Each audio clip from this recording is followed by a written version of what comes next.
kicks Meg to the curb, appoints Charlotte to be Spencer Tiara's new owner. Nothing for Lilibet. Guess who desperately wants to wear the tiara one more time before her divorce? In his memoir Spare, Prince Harry wrote that while he and Markle were touched by the idea of the Duchess donning one of Princess Diana's tiaras on the big day, Queen Elizabeth II begged them to select something from a private collection of jewellery at Buckingham Palace instead. The Queen and a royal dresser, Angela Kelly, presented 5 tiaras from which the bride-to-be could choose, with the offerings including one of all emeralds and another with aquamarine stones. Prince Harry said everyone agreed that one stood out from all of the others and looked like it was made for Meghan, though he didn't describe the winning design.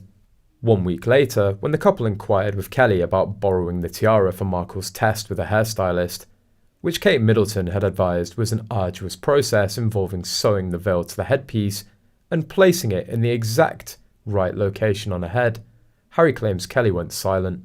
When they finally got in touch with her, she said that the tiara couldn't leave the palace without an ordnance and police escort. Harry wrote, "That seemed to us a little bit exaggerated," he added, but he agreed to the protocol as time was running out.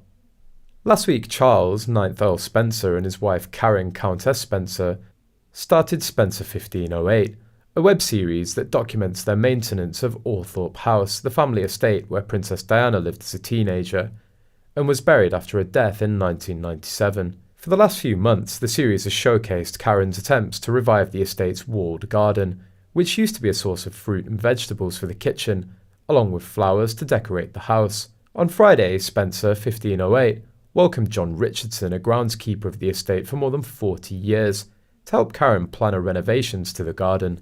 In addition, when interacting with royal fans, Karen also affirmed that until now she's still the only person who has the right to use the Spencer tiara. I still can't believe that her and Harry thought they would buy the fact that she was offered the Spencer tiara.